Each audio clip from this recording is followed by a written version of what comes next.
This is his last go around. I think he wants to be comfortable. He wants to enjoy it. He wants to put himself in a situation, most importantly, to win a championship. No matter if he has 1 year left, 2 years left, or 3 years left, he wants to be in that mode. And he feels the Lakers are more in a futuristic mindset. Now, I asked LeBron just before tip-off to discuss everything, and he told me, quote, "I ain't got nothing to talk about."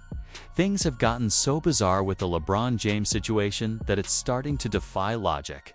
The tension, the timing, and the silence. It's all building up into something that just doesn't sit right anymore. And that's exactly what we're breaking down today. LeBron James has reportedly been frustrated with the Lakers ever since they made a bold and controversial move. Trading Anthony Davis for Luka Doncic? On paper, it looked like a blockbuster, the kind of deal that only comes around once in a generation. A superstar swap that could reshape the future of the franchise. But behind the scenes, it seems to have triggered something deeper in LeBron. Why? Because for the first time in years, the Lakers made a move that didn't orbit around LeBron. This trade wasn't about building around him. It was about preparing for life after him. And that's the part that stings. The message was loud and clear. The torch is being passed, whether he's ready or not. Now, let's be real. LeBron turning 40 isn't just a number. It's a clock ticking louder than ever. He's no longer guaranteed to finish a season healthy. Retirement isn't just a rumor, it's expected. Even insiders like Shams have echoed that LeBron's future could wrap up in the next 1, 2, 3 years. And that window, it just got a whole lot smaller. What we do know is he will be playing a record 23rd NBA season. Still not sure whether he's going to play one more season or he has multiple years left, but I'm told he wants to compete for a championship next season, and he is uncertain about the Lakers roster moving forward. First, his wife subtly hinted it was time for him to retire. He's brought it up before during the All-Star press sessions. I don't care how many more points I score or what I can or cannot do on the floor. Real question for me is, can I play without cheating this game? The day I can't give the game everything on the floor, it's the day I'll be done. Lucky for you guys, that day is not today. There's no denying it. What LeBron James is still doing at 40 is nothing short of remarkable. He remains one of the most efficient players in the league, defying time in a way few athletes ever have. But here's the catch. Age changes everything, especially when you're commanding a $52 million salary. No matter how talented you are, building a championship-level team around a 40-year-old superstar is a logistical nightmare. The uncertainty is too real. Will he play another season? 2 more, maybe 3. Nobody knows.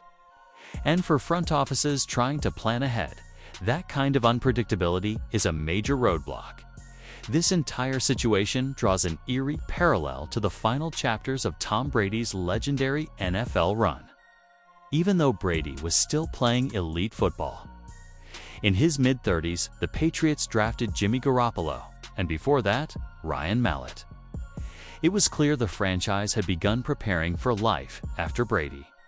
Despite his ongoing success, and when Brady pleaded with the team to invest in wide receivers and offensive weapons, they didn't listen. They focused on defense instead. Sure, it earned him 1 more ring in 2018, but it came with frustration and limitations.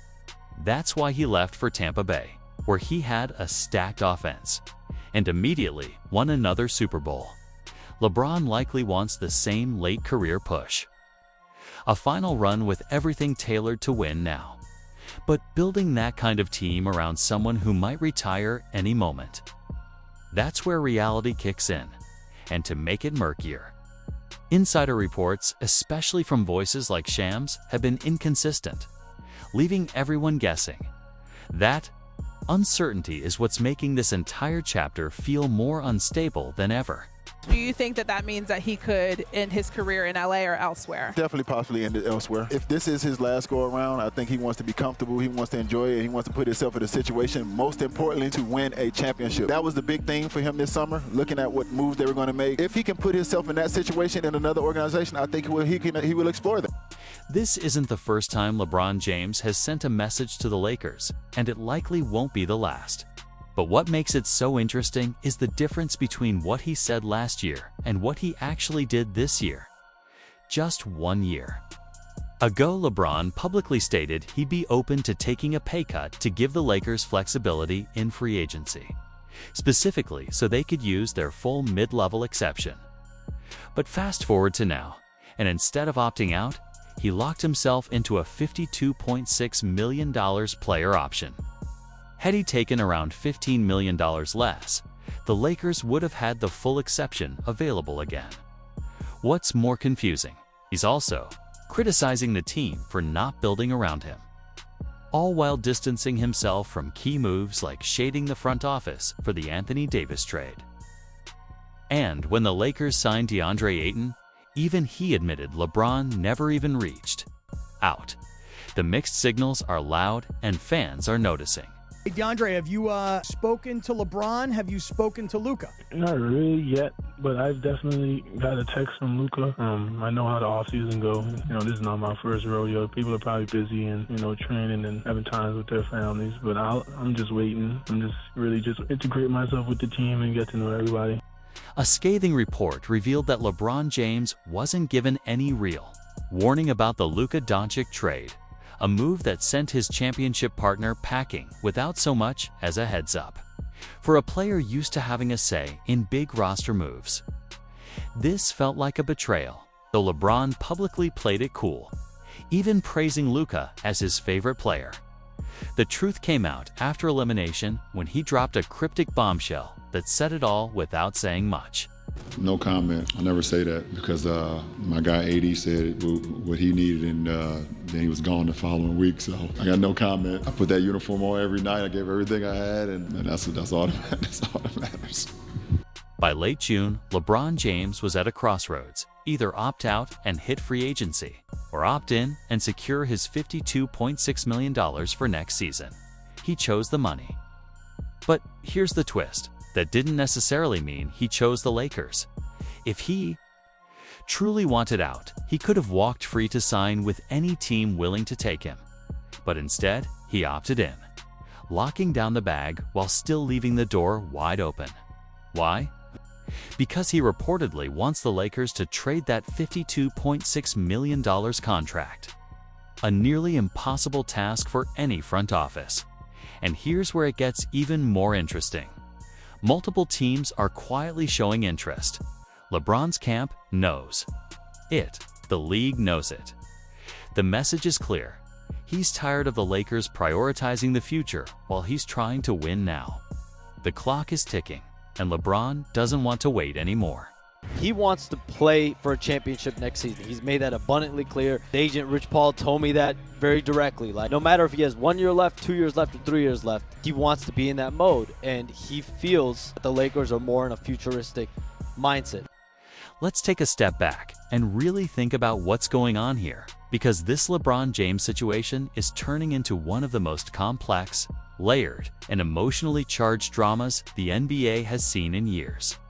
It started with a simple decision: opt out and explore free agency, or opt in and secure the $52.6 million player option. LeBron chose the money. But here's where it gets interesting. That didn't necessarily mean he chose the Lakers. He could have walked. If he really wanted to leave Los Angeles, he could have hit free agency, picked his destination, and called the shots like he's done so many times before. But instead, he locked in that massive salary. Why? Because he wanted it both ways, the bag and the option to be traded. He's putting pressure on the franchise without saying it directly. And the NBA world has taken notice. Reports surfaced that 4 teams contacted the Lakers about trading for LeBron: the Dallas Mavericks, Golden State Warriors, Cleveland Cavaliers, and the Los Angeles Clippers. But not everything added up. The Mavericks publicly stated they'd only consider LeBron if he was bought out, which isn't happening. Cleveland came out and flatly denied any interest at all. The Clippers, their recent moves suggest they've shifted direction completely. They traded Norman Powell, brought in John Collins, and are now focused on other names like Chris Paul and Bradley Beal. So who's really serious here? Golden State is the wild card. They've pursued LeBron before, and while that attempt was shut down at the deadline last season, the situation has shifted. Now the Warriors have Jimmy Butler, a strong two-way veteran, but if they feel LeBron offers more upside, a deal becomes plausible. From a salary standpoint, it fits almost perfectly. Butler's at $54.1 million. LeBron's at $52.6 million. Add a pick or two, and the numbers align. But would LeBron accept a role where he's the second option? Would he be okay playing Robin to Steph Curry's Batman? Would that dynamic even work with Draymond Green in the same locker room? That's a lot of ego, a lot of legacy, and a lot of history to balance. For all the fantasy appeal of a Steph-LeBron duo, the real-life chemistry could either be iconic or explosive. Meanwhile, Rich Paul, LeBron's longtime agent and strategist, isn't staying quiet. Right after LeBron opted in, Paul released a statement saying, "We understand the difficulty in winning now while preparing for the future. We do want to evaluate what's best for LeBron at this stage in his life and career." Translation: LeBron is open for business. Paul also confirmed that 4 teams reached out about trading for LeBron, though he admitted no formal discussions had taken place. But let's be honest, this is Rich Paul we're talking about. He's a chess player in a game full of checkers. This is the same guy who orchestrated Anthony Davis' move to the Lakers. He knows how to make teams uncomfortable enough to act. Right now, he's applying quiet pressure to Jeannie Buss and Rob Pelinka, but the Lakers aren't backing down. They didn't offer LeBron an extension beyond this season. From their perspective, the focus has clearly shifted, and the message couldn't be louder. Luka Doncic is now the face of the future. Look at the timeline. When the Lakers were sold to Mark Walter in June, Luka was reportedly informed in advance. LeBron, he found out with the rest of us. That silence speaks volumes. Even when it comes to building the roster, the signs are clear. LeBron and AD begged for a legitimate center for years, and the front office always had excuses. But the moment Luka arrived, the team was suddenly pursuing players like Mark Williams from Charlotte. That tells you everything you need to know. It's not a reach to say the Lakers are done bending to LeBron's will. They traded for Russell Westbrook when he pushed for it. They gutted the roster for Anthony Davis. They've catered to him in every way imaginable. But this time, it's different. They're thinking long-term, and LeBron doesn't fit in that equation much longer. So what's next? Let's break down the possibilities. Starting with the one that grabs the most attention, a third return to Cleveland. The Cavaliers are one of the best teams in the East. And the idea of LeBron going home once more isn't as crazy as it sounds. They're currently sitting at plus 600 odds to win the title. Second best in the East, but they're also $16 million over the second apron. Which means making this work would require creativity. We're talking about packaging contracts like Darius Garland's $39.4 million, maybe adding DeAndre Hunter and Max Strus. The end result, a 40-year-old LeBron James running pick and rolls with Evan Mobley and Jared Allen, with Donovan Mitchell as his running mate. It's a fascinating concept, and given how open the East is right now, this could actually work. But there's still the Warriors scenario. Jimmy Butler has been great, and the Warriors went 24-8 with him. But Butler's not LeBron. If Golden State believes adding LeBron gives them one more serious title run, the logic is there. But the question remains, would LeBron be comfortable stepping into a supporting role? And then there's Dallas. The idea of a LeBron-Kyrie reunion has fans buzzing. But again, the Mavs are above the second apron. They're focused on integrating Cooper Flag and running it back with the roster they've built. It just doesn't seem realistic right now. The Clippers, with their recent trades and cap situation, they're likely out of the race. That leaves U's with very few true contenders and even fewer that make sense financially or fit. LeBron's vision. Here's the harsh truth. Trading LeBron James is extremely difficult. The $52.6 million salary alone creates major complications. Under the new CBA, teams above the second apron have to match salaries exactly. No wiggle room. You either send out equivalent value or the deal is dead on arrival. That means multiple players or one star and a filler, just to make the numbers work. On top of that, LeBron has a no-trade clause. He's not going anywhere he doesn't approve. That rules out rebuilding teams, cold weather cities he doesn't vibe with, and any scenario where he's not immediately competing for a ring. And here's the big one. Who wants to gut their roster for a 40-year-old on an expiring deal?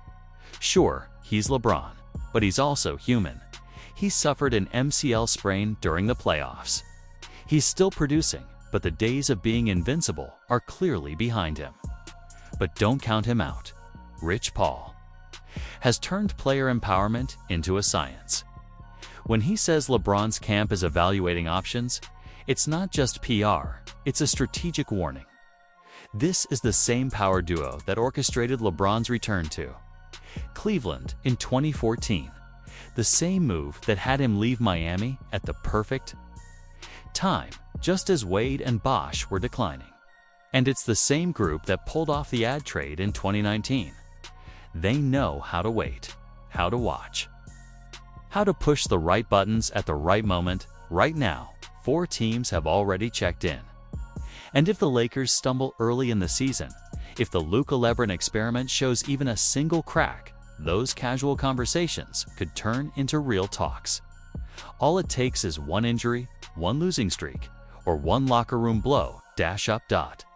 So, here's what's likely to happen. LeBron starts the season with the Lakers. They try to make it work with him and Luka. They win somewhere around 50 games, make the playoffs, maybe even look strong for a while. But if they're not looking like true contenders by February, that trade deadline's going to be wild. Because this isn't just about basketball anymore. It's about legacy. It's about ego. It's about timing. Luka's 26 and entering his prime, leaner, faster, and clearly the centerpiece. LeBron's 40, clinging to what could be his final shot at greatness. These two timelines don't align. Everyone sees it. Everyone feels it. If you're the Lakers, you're trying to have it all. Contend now and build for later. But if you're LeBron and you're watching Cleveland rise without you, seeing the Sixers hungry to make a splash, wondering if you could flip Paul George for one more run, you might start asking yourself, is it time to make one last move? But here's the ironic part. If he really wanted that, all he had to do was take less money. And the entire reason we're in this mess. LeBron didn't want to leave $15 million on the table.